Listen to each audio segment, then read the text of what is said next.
직관식, 곡관식, 자연순환식, 관계순환식 중에서 제일 먼저 수관형 보일러가 개발이 됐던 게 자연순환식, 그 다음에 고압용이 있어요. 그 다음에 파이프를 가공하는 것도 곡관식이라면 발이 구부러져 있는 거거든요. 그런데 이제 파이프를 생산할 때 이게 아무래도 반드한 것을 생산하기가 더 편리하죠. 구부러지는 것은 전체가 똑같은 공률을 유지해야 되기 때문에 제작하기가 상당히 어려워요. 그러니까 초반에 나온 것은 직관식이었어요. 아직 이 배관 파이프를 검사를 어떻게 할 것이냐. 즉 위아래 드럼이 있는데 이게 물하고 증기하고 같이 있는 드럼, 밑에는 물만 들어있겠죠. 물이 밑으로 내려가니까 이 각도를 이렇게 위에냐 세우느냐, 여러 가지 실험을 통해서 불을 뗄 때 어떤 것이 증기 발생이 가장 원활하냐, 순환이 어떤 것이 가장 잘 되느냐는 거죠. 그렇게 해서 주로 세 가지 형태가 나와 있는데,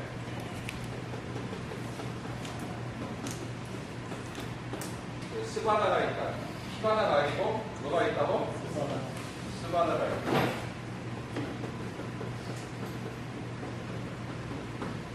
스낵이 있지, 여기가.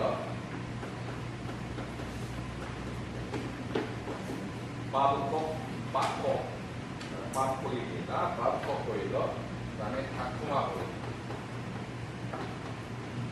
다쿠마, 마브콕, 다쿠마.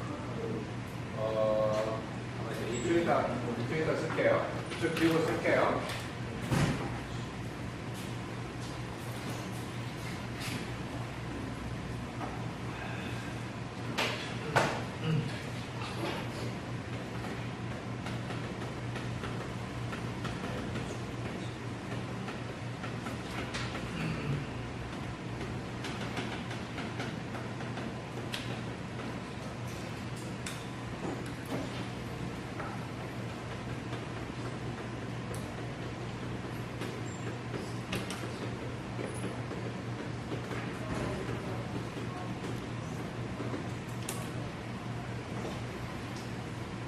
스바다가 있고요. 스낵이지, 다쿠마. 스낵이지하고 다쿠마는 일체예요. 자, 그 다음에 곡관식이 있어요. 이제 종류 들어가기 전에 이쪽 지울게요. 이쪽에 이어서 하는 거예요. 이쪽으로 저쪽으로 이어서.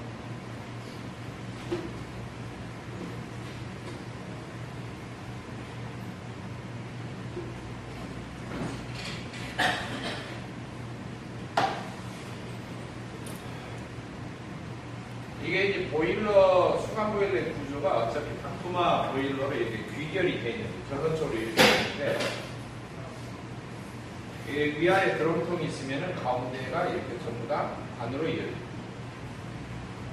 잘 보고 그래야 돼요. 저희가 가운데를 좀 띄죠? 네. 좀 넓게 띄었죠? 넓게 띈 이유가 있어요. 이제 연구에 연구를 거듭해서 하다 보니까, 물을 이렇게 넣으면, 뒤죽박죽이에요. 어느 수강으로 물이 들어가고 밑으로 이제 물 들어가야 되는데 밑에는 물만 들어있어요. 위쪽에는 물하고 증기하고 같이 들어있죠. 그래서 증기하고 물하고 들어있어요. 기수 드럼, 아래쪽에는 수 드럼 이렇게 물을 넣으면은 불을 안 떼고 있으면 관계가 없어요. 아무 쪽이나 밑으로 꼭꼭꼭꼭 채워지겠죠. 근데 불을 떼기 시작하면 이게 이제 불이라고 쳐봐요. 연소가스예요. 불을 떼면은 파이프에서 동시에서 끌어오르죠. 끌어오르다 보면은 파이프 하나하나마다 증기가 막 다 올라가기 시작하면은 물이 공급되더라도 물이 밑으로 어때요? 내려가지를 못해요. 그러다 보면 기현상이 생기는 거예요. 물은 계속 파이프 속에서 달아지고 있는데 물이 밑으로 어때요? 흘러 내려가지를 못해요. 희한한 현상이 생기겠죠? 그럴까요? 안 그럴까요?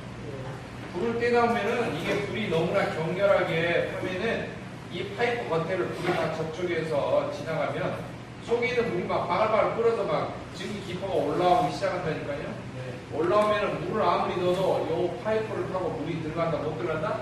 못 들어가. 순환이 안 되는 거예요. 증기 발생 순식간 확 되는데 그러면서 파이프 속이 밑에는 텅 비는데 워낙 끓는 힘이 강하게 올라오니까 물이 공급이 못 된다. 이런 문제가 생겼죠. 이게 사실 연구를 많이 한 거예요.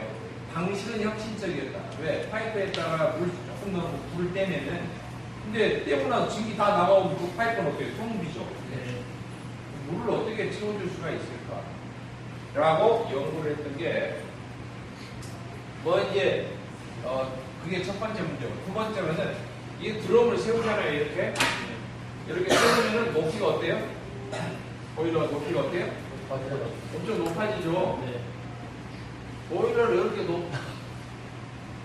사람도 여기 쳐다보기 힘들잖아요. 이렇게 높게 하는 게 만들기가 편해요. 좀 납작하게 만들기 편해요. 네, 납작하게 만드는 게 편해요. 그래서 조금 아무리 보일러가 쇳덩어리지만 좀 삼삼하게 만들어보자. 그래서 이제 삼삼하게 해서 스닝기가 30도로 정사를 시키게 했어요. 알았죠? 그러다 보니까 나는 좀 더 납작하게 하고 싶다. 그러면 더 작게 해보면 될 거 아니냐고 15도를 좀 낮췄어요. 근데 이렇게 자꾸 낮춰보는 이유는, 각도를 변화시켜보는 이유는 순환력 때문에 그러는 거예요. 얼마나 물이 빨리빨리 어때요? 순환이 되고 증기가 빨리빨리 올라옵니다. 다시 할 때 이거 더해서 해보자. 그래서 다꾸마는 각도가 45도예요. 알았죠? 처음에 어떻게 만들었다고? 삼삼하게 해보자. 그래서 했는데, 좀 지나치지 않자. 좀 반으로 자르자. 그때 둘 다 틀렸다. 실험해보니까 이 정도는 돼야 하더라. 합해서 45도였어요. 지금 이 각도로 써준 이유는 보기 중에 쭉 나오는데 각도가 딱 눈에 띄는 거예요. 수관의 각도는 몇 도이고 설명이 나오는 거예요. 그럴 때 0씩 맞추는 거예요. 참고적으로 이야기하면 다꾸마 보일러는 마르카라는 영화에 보면은 731도에 화장실 시체 태우는 용도로 쓰였던 보일러. 그 벽면에 보면 작은 드럼이 이렇게 위아래가 보이고 아주 가느다란 이 광들이 모양이 벽면에 보이는데 그게 수관이에요. 수관. 45도 보입니다. 이미 2차 감정기 때, 2차 세계대전 때 이미 개발이 되어 있던 겁니다. 대단한 거죠. 우리나라는 아궁이에 장작대가 또 있는 집에서는 장작대죠. 그렇게 떼서 겨우 이제 초은 목피 뒷산에 있는 소나무 껍질을 죽풀에 먹을 시절에 여기서는 3년 보일러를 개발했습니다. 일본 개화기 때 중국보다도 훨씬 이렇게 일본이 앞서서 청일전쟁 이후로 완전히 청나라가 완전히 몰락했잖아요. 그죠? 물론 청나라가 함대가 어마어마한데 철산 함대 나름대로 개방해서 이렇게 했다고 해도 일본한테 깨집했잖아요. 그리고 나서 일본 문물을 배우자. 물론 이제 홍콩이 강제로 개항이 되고 마카오도 개항이 되어서 홍콩을 통해서 일본어로 많이 이렇게 왔다리 갔다리 하고 중국 사람들이 그 중에 이 개화기 때 건너간 중국인 중에서도 무술의 대가 이영월이 있었어요. 홍콩에서 배를 타고 정무문 이야기하는 거예요. 이영월의 정무문. 정무문 딱 처음에 영화를 시작하면은 정무문이가 일본의 오스카에서 전문대학에서 공부하는 게 나옵니다. 일본 오스카 모 공업 전문대학. 거기서 유학을 와가지고 공부하고 있는데 사부님께서 무술 대전 중에 죽었다. 일본어한테 투수를 맞아서 죽었다라는 비보를 듣고 홍콩으로 돌아가죠. 그때 같은 교실에서 공부하고 있는 학생 중에 이쁜 여학생이 있었는데 일본을 대표하는 유도 최고 잘하는 무술 사범의 딸이었죠. 딸이었는데 같이 공부를 하고 있는데 저는 그걸 스토리를 이야기하고 오지 않은 게 아니에요. 온거인데 와가지고 이런 애들이 와가지고 막 이렇게 게다딱 신고 와가지고 교실에서 생태 부리잖아요. 교수도 두드러 패고 막 이렇게 하잖아요. 일본 우파에 이렇게 군사 이렇게 지원금 받는 지금 태극기 부대 비슷한 거예요. 와가지고 막 외박 놓고 막 이렇게 하는데 가오바시 잡고 이러는데 이연거리가 단 1초씩으로 이걸로 해서 물치잖아요. 그 시작할 때 5분 이내에 빚어진 이연거리 정무문 나오는 거거든요. 전부 다 이제 참겠죠? 지금 그 이야기를 연상하는 게 아니야. 이연거리가 왜 일본까지 가서 공부했느냐? 그 개화기 시절에 공업 전문대학에서 공부하고 있는 칠판에 궤도를 놓고 교수님이 설명하고 있는데 보일러의 구조에 대해서 설명을 하고 있다고. 여러분 그 화면 안 봤죠? 여러분 보고 자 여기가 연소실입니다. 불타면 연소가 지금 보일러를 설명하고 있는데 와가지고 깽판 그랬다 이거죠. 만약 제 수업 때 그러면 제가 시키니까 걷어가지고 때려버릴 거예요. 이영걸의 전무훈이로 그 개화기 때 100여 년 전에 공부했던 보일러 지금 여러분이 공부하고 있는 거예요. 자, 이렇게 이제 구조가 되는데 이게 수관 속에 물이 달아져도 공급이 안 돼, 원활하게. 그러니까 가운데 판을 이렇게 크게 만들어서 좀 돌출되게 해가지고 이렇게 접시 모양으로 이렇게 물이 이렇게 들어갈 수 있도록 이렇게 받쳤어요.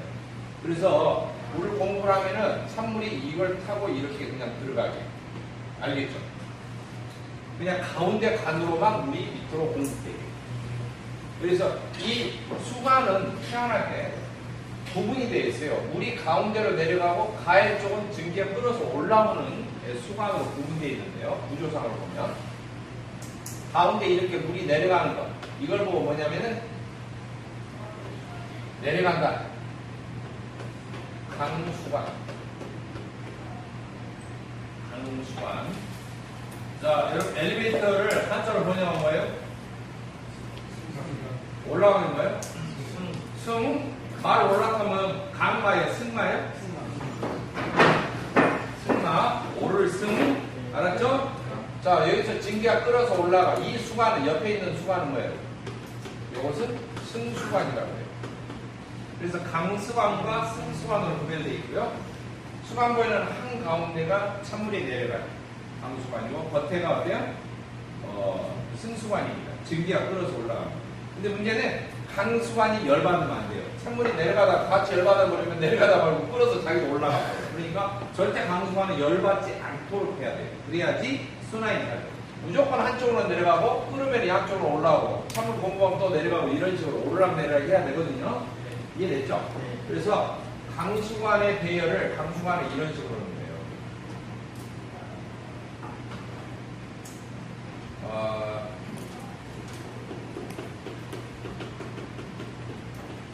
강수관이 어떻게? 가열이 돼야 돼? 안 돼야 돼? 가열이 안 돼야 돼? 네, 물이 내려가는 것은 가열이 안 돼야 돼. 않도록 어떻게 하느냐? 두 가지 방법을 하는데 이렇게 내려가요. 강수관. 그러면은 이렇게 관을 둘러버려요. 더 큰 관으로. 그래가지고 겉에다가 또 배열을 해요. 알겠죠? 이해됐나요? 이 겉에 있는 것은 물론 뭐예요? 승수관이고요. 요것도 뭐예요? 승수관이에요. 더 큰 관을 둘러싸는 거예요. 그럼 불을 떼면은 불이 겉으로 닫혀. 그래 안 그래요? 여기부터 불 닫고 안쪽에는 어때요? 덜 뜨거운 거예요. 아무래도. 그래서 이것을 뭐라 하냐면 이중관 구조라 한다.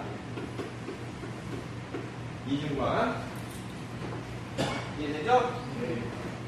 그럼 이게 번거로워. 그럼 어떻게 했냐면은 작은 수관들이 이렇게 이제 배열돼 있는데 가운데 큰 강수관이 있어요. 그러면은 이렇게 둘러싸는데 수관은 둘러싸는 게 아니고 불에 타지 않는 단열재로 씌워버려요. 알겠죠? 이게 뭐냐면은 내화 단열재로 씌운다. 강수관을 씌운다는 것은 이제 피복한다 그 말이에요. 피부처럼 입힌다. 피부처럼 입힌다. 두 가지 방법을 합니다. 강수관이 가열되지 않도록 이렇게 해줘야 되고 요즘에는 대부분 이런 방식으로 해요. 내와 단열재로 피복을 해요. 깔끔해. 단이 슬림해지고 단 속에다 관 박으면은 이게 상당히 기술적으로 제작해 보여요. 자, 그래서 이렇게 내과 단열재를 아예 피복을 한다. 이런 방법을 사용합니다. 이해됐죠? 네. 그리고 이제 증기가 나오면 이 증기가 여기가 모일 거예요. 증기가 모이면 이렇게 증기를 뽑아내는데 증기 중에 물방울이 섞여 있다거나 미세한 수분이 섞여 있다거나 이런 것을 방지하기 위해서 뽑아내기 전에 뭔가 필터를 설치해요. 알죠? 필터를 설치하는데 이 필터를 설치하는데 그 명칭이 뭐냐면은 증기와 물방울, 수분을 분리한다고 해서 기수 분리기라고. 그 다음에 여기 저 찬물 들어오는 것을 모아가지고 밑으로 내려가기 좋게 해주는 이 접시 모양으로 받침대처럼 모양을 쓴 걸 뭐라고 그러냐면은 모아준다, 집합시킨다, 집수기라고 해요. 접시 모양의 집수기가 있고요. 이건 수간보일러예요. 그래서 이런 구조들을 거의 완성시킨 게 누가 있냐면은 다쿠마가 수간보일러의 모델, 원형 그런 다쿠마 보일러를 가지고 대부분 설명을 해요. 이거는 이제 아주 그냥 원인 이상하게. 그런 점은 거기까지는 배울만 해요. 나머지 매너 안 좋은 것을 배우면 안 되는 거죠.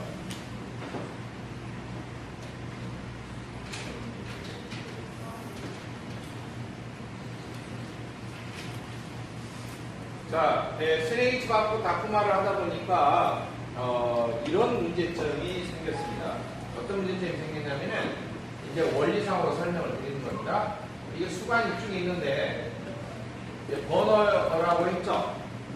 이제 칠판을 보시고 뜨기시작 밑에니까 이게 불을 떼면 불 쪽으로 날아가는데요. 여기까지는 좋아요. 근데 여기 있는 열은요. 이 열은 어떻게 해요? 그냥 날아가는 거죠. 네. 아깝죠. 네. 그래서 원리를 쓴 거예요. 아니 이 열을 추적해서 그럼 배관을 이런 식으로 꼬부려가지고 배로 따라가면 어찌나요? 왜 안 돼요? 파이프를 꼬부려가지고 붙여가지고 계속 열이 식을 때까지 이렇게 계속 따라가면서 한번 열을 빨아들여보죠. 왜? 알겠죠? 이렇게 하다 보니까 애초에 기울이 좀 그러지 말고 이러면 이렇게 하면 열을 많이 못 붙이잖아요. 이제 넘어가 버리니까 물 높이 넘어가잖아요. 이걸 좀 세우자. 그래서 이렇게 아예 세워놓고 네? 세워놓고 약간씩 꼬부리자 라고 처음에 아이디어를 내준 게 뭐냐, 참 갸르베라고 하는데 스바다가 있는데 스바다가 가 있는데 가가 내려옵니다. 갸르베 약간 곡관을 꾸린 게 있고요. 완전 이걸 형태를 잡은 것이 뭐라고 했냐면은 영어로 보면은 이제 꼬부리다 보면 이게 D자로 돼요. 뭔 글자가 된다고? 여기 D자로 꼬부려요. 그래가지고 케이스는 겉에다가 이렇게 둘러 씌우고요. 앞에다 버너를 달아오세요. 그러면 그냥 속에 싹 수간이 전부 다 빽빽하게 채워져 있죠. 응? 영어로 무슨 얘기야 이게? 이거 이상하게 C형 그렇게 해석하는데 D형이잖아요. 모양이. 그리고 이런 것을 드럼이라고 그랬죠. 수드럼. 기수드럼 그랬죠. 명칭이 드럼을 봉이라고 해요. 한자. 봉. 알았죠? 봉이 몇 개예요? 어? 2개. 그래서 이 형태를 이동 D형이다. 이렇게 말해요. 그러니까 이제 이걸 처음에 아이디어를 냈던 사람은 갸르베예요. 갸르베인데 지금은 거의 이동 D형이 또 수관식이 일반식이에요. 복관식으로 만들어요. 지금 여기 직관식이 없어요. 네? 굴뚝 나가기 직전까지 열을 최대한 추적해갖고 다 파이프를 꼽려가지고 이렇게 다 흡수를 하고 가는 거예요. 그냥 빠져나가면 열을 다 흡수하는 거예요. 그러니까 어마어마하게 흡수하죠. 저기 열기가 남아있으면 파이프를 다 연결하고 속에 물이 흐르는데 다 흡수를 해주는 거예요. 원통형 보일러보다 더 살벌하죠? 네. 이건 뭐 자고로 남김없이 다 빨아들이는 형태라 그러다 보니까 수량은 적잖아요. 원래 들어있던 물량은. 네. 물량은 적은데 끝까지 추정하면서 열을 다 빨아들이지. 그러니까 순식간에 증기가 나오는 것이고, 물 떨어지면 어때요? 다시 새물 집어넣으면 되는 거예요. 자동으로 펌프가 연동이 되어 있으니까 수면이 내려가면은 그 신호를 보내서 펌프가 돼요? 가동도록 되어 있단 말이에요. 어? 그러다 보면 자동으로 펌핑을 해주는 거죠. 그래서 펌프가 가동되면 자동으로 쳐요. 불 계속 타고 있고, 증기는 계속 나오고. 넣어주고, 태우고, 나오고, 떨어지면 넣어주고, 이게 자동으로 되는 거예요. 사람 손 안 되는 거죠? 네. 전원만 쳐요. 버튼 딱 누르면 자동 딱 가동되는 거죠? 이렇게 편리하다 보니까 친구들 불러놓고 뭐라고 했어? 동양화 공부하고 52장 서양화 공부하고 48장 동양화 공부하고 하다가 방 팔다가 어때요? 돌아가시는 사람들이 제대로 점검 안 하면. 그리고 이제 이런 형태의 이동 기행이고요. 그러면은 더 살벌하게 하자. 아예 이렇게 동을 두고 아예 두을 때부터 이렇게 완전히 못빼가지네. 그래가지고 이렇게 굴대고 아주 꽉 채워놓고 이렇게 하자. 이거 설거라죠? 수많은 있는 대로 다 박아놓은 거죠. 이러면은 모양이 뭔지 알아요? 네? A자인 것 같고요. 공세가 하나, 둘, 셋. 네, 기수드럼 하나에 수드럼 두 개, 양쪽에. 이렇게 해서 이러면 몇 동이에요? 3동이에요. 이런 것도 생기죠. 그래서 이제 갸룹에 2동 D형,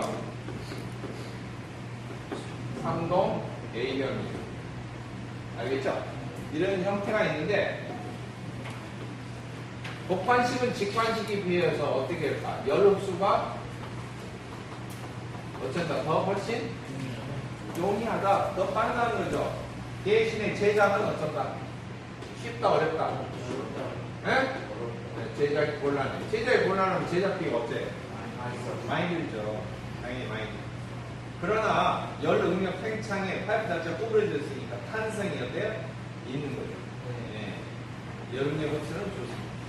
네. 자고로 밑에 복관식을 이렇게 하다가 여기에는 이제 요즘에 수관식이다 그러면 대부분 2동 D형 이런 거 많이 쓰고요. 3동 A형까지 좀 너무 고추장스럽고 2동 D형. 그래서 수관식 보일러 측면에 보면 들어온 모양 있는 위치가 이렇게 동그랗게 옆에서 사이드에서 보면 보여요. 버너 있는 가운데는 버너 있고 이런 형태들이 있다. 이게 이제 수관식. 그 다음에 이제 이게 자연순환식이고 더 고압으로 하다 보면은 순환이 결국에 안 된다고 했죠. 왜? 증기가 고압으로 누리면 무게가 무거워져서 속에서 끌어도 위로 떠오르지 않는다 그랬죠. 순환이 잘 안 된다. 그래서 결국에는 자연순환식이 더 고압이 되면은 강제순환식을 체크를 할 수밖에 없어요. 그렇죠? 네. 강제순환식을 체크하면은 강제순환식 종류는 베록스와 라운트 보일러가 있다. 이건 지난 시간에 설명했죠? 네. 순환식 가운데서 강제 순환식이다. 그러면은 완전 고압용으로 베록스와 또 뭐가 있다? 라몬트 형태가 있다. 이렇게 되어 있고요. 이 강제 순환식 가운데에 종류의 일종으로서 아예 드럼 자체가 전혀 없는 거. 파이프로만 어떻게 해볼 수가 없을까? 이론상으로 그래요. 드럼도 필요 없다. 펌프 바로 연결해갖고 파이프를 쫙 해가지고 파이프 지나가는 코스를 거의 연도 있는 데나 불도 나가 있을까요? 다 파이프로만 이렇게 배열을 해놓고 불을 떼가지고 불이 나가는 코스마다 열을 다 흡수해서 물 집어넣으면 파이프 속에서 끓으면서 증기로 다 나가버리게. 이론상으로는 좋죠. 네. 이런 거 필요 없이. 왜? 감수관도 필요 없다. 복잡하다. 펌프로 밀어넣고 거기서부터 파이프가 계속 열받아고 나오고 결국에는 파이프 끝에서 뭐가 나오게? 증기가 나오게. 이론상으로 좋아요. 불필요한 것도 없어요. 펌프하고 불 떼는 것만 있으면 돼요. 근데 이제 문제는 이거예요. 펌프가 너무나 세게 밀어넣으면 어쩌냐. 증기별로 이럴 때 물이 찡 나가. 이게 소방호스야. 그래야.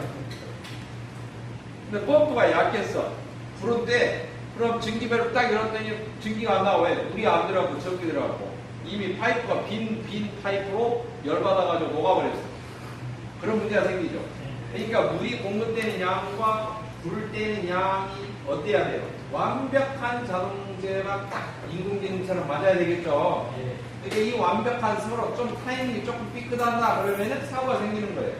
과열 사고가 생기는 파이프가 텅 비어서 파이프가 열받아 버리든지 아니면 증기를 열었는데 불이 약해가지고 물이 찡 나가든지 이런 문제가 생겨서 완벽한 자동제가 이론상으로는 이미 나와 있었는데 완벽한 자동제가 이루어지기 전까지는 상용화되기가 어려웠다가 1900년대 후반쯤 우리나라에 보급되기 시작했고 2000년대 초반부터 서서히 돼서 지금은 많이 상용화되어 있고 시험지에도 어쩐다? 관유보일러가 잘 나오는 형태가 되었다라고 하는 거예요. 관유보일러는 원통형과 수관형 보일러 중에서 수관형에 속하지만 관유보일러 자체만의 특징으로 시험 문제 물어보는 게 잘 나와요. 그래서 보일러 특징을 물어본다라고 하면은 어떤 형태가 있느냐면 여기서 한번 정리해보면요. 첫째, 원통이냐 수관이냐에 따라서 성질이 180도 다른 걸 물어봐요. 이런 형태 하나가 있고요. 두 번째로는 내분식에 속하느냐 외분식에 속하느냐 이것 가지고도 물어보죠. 내분식 보일러의 특징은 또는 외분식 보일러의 특징 둘 다 180도 반대이기 때문에 외우기가 좋죠. 네. 원통과 수관도 180도가 안 되죠. 네. 성질이. 자, 그런데 이거 말고 단독적으로 물어보는 보일러의 특징이 있어요. 그게 뭐냐? 관유 보일러예요. 관유 보일러는 별도로 특징을 하나 물어봅니다. 두 번째, 주철제 보일러. 왜? 모든 산업용 보일러는 별다른 조건이 없으면 다 강철로 만든 거예요. 근데 주철로 만든 보일러는 주철제만의 아주 독특한 특징이 있어요. 그래서 그걸 물어봅니다. 세 번째, 특수연매체 보일러. 특수연매체 보일러는 정리해서 설명드렸죠? 네. 뭐예요? 물 안 넣고 물 대신에 수은이나 다우성, 모빌성, 세퀴, 교이성, 카네코라 이런 석유화학 제품을 넣는 것이다. 네. 수은을 넣는 경우는 수은 자체가 어때요? 독성이 있는 증기라고 그랬죠. 독성이 있는 액체라고 그랬죠. 네. 그래서 그게 증발되어서 나오는 수은 증기가 밖으로 빠져나온다. 그러면 안 된다고 그랬죠. 네. 그러면 다우성, 모빌성 같은 경우는 뭐냐? 그냥 기름 종류에 기름을 끓여서 끓는 기름으로 이용을 하는 거예요. 근데 그게 밖으로 증기가 빠져나온다 그러면 화재 위험이 있어요. 그러니까 그런 특수연매체 보일러만의 독특한 특징. 왜 그런데 그런 거 위험한 거 쓰느냐? 물 넣으면 안 되는 상황일 때 물 말고 다른 거 넣는다고 그랬죠. 네. 물 넣으면 안 되는 상황이 두 가지예요. 그게 뭐예요? 물이 똥물일 때, 무식성일 때. 네. 공업용소로 쓰려고 했더니 물이 너무 말할 거 없어 그냥. 예. 거기 담그고 있으면 피부가 살이 녹아버릴 것 같아요. 농담이고요. 두 번째 뭐예요? 물 넣으면 바로 얼어버려요. 극한 지역. 이런 데에서는 사용하기 어렵다고 그랬죠? 조금만 가동을 정지하면 보일러가 얼어서 공파에서 터져버리죠. 그런 데서는 얼지 않은 액체. 네? 웬만한 어때요? 저온에서도 얼지 않는 액체. 수은이나 또는 석유화학 제품, 기름 종류를 사용한다. 이런 거죠. 그리고 이제 주철제는 쇳덩어리 종류 자체가 강철, 일반 강철이 아니기 때문에 주철만의 독특한 특징이 있어요. 일반 소단지 같은 경우 망치로 때리면 어때요? 오그러지죠? 휘죠? 찌그러지죠? 주철은 어때요? 때리면 깨지죠? 성질이 다르단 말이에요.